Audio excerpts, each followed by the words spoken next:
forward today for coming to our event. He is the running for the 3rd District for U.S. House against Jim Banks.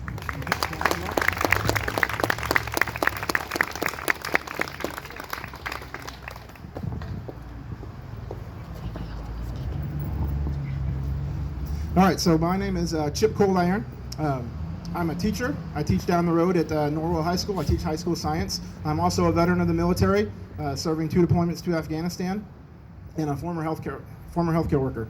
And the reason why I jumped into the race, running for Congress, I have a son who was born 4 years ago with a small hole in his heart, and the out-of-pocket cost, year 1 and year 2, when we took him to the pediatric cardiologist, were only $300. And in the summer of 2019, those out-of-pocket costs rose to $3,000. So I started looking into healthcare. My teachers that I work with and my neighbors, they're all experiencing high healthcare premiums, high healthcare deductibles.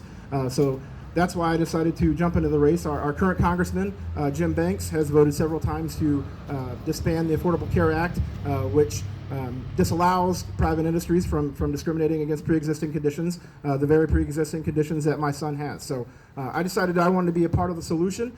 So that's why I'm running for Congress, and that's why I jumped into the race.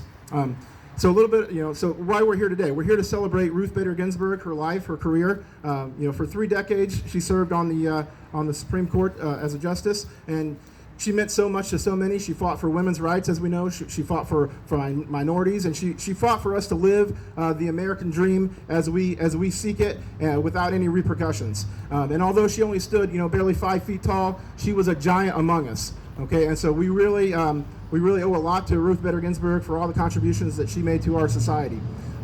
Here we are, less than 40 days away from the election, and we have the Republican senators and President Trump trying to push through a replacement for her when 4 years ago Barack Obama was trying to get a replacement, and there was 8 months remaining. So we need to make our voices heard. We need to let our senators know, Senator Todd Young and Senator Mike Braun, that that's unacceptable, and that how they vote, we will be able to vote for them again in 22 and 24. And so how they vote, we need to vote accordingly as well. So if they are going to try to push this along with the rest of the Republicans, then we need to make sure that our voices are heard in 22 and 24, that they are not reelected to their current positions.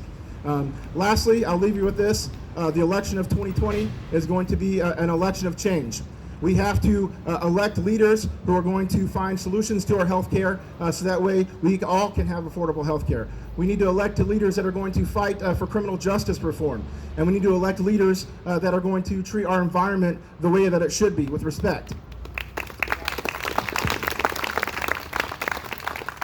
So I urge you, vote on November 3rd like your life depends upon it, because in reality, it really might. How we vote on November 3rd, the people we put into office will dictate how we live our lives, and also how we end our lives at the end of life. So vote like your life depends upon it, because it really truly does. So thank you for having me. Thank you for inviting me to your event.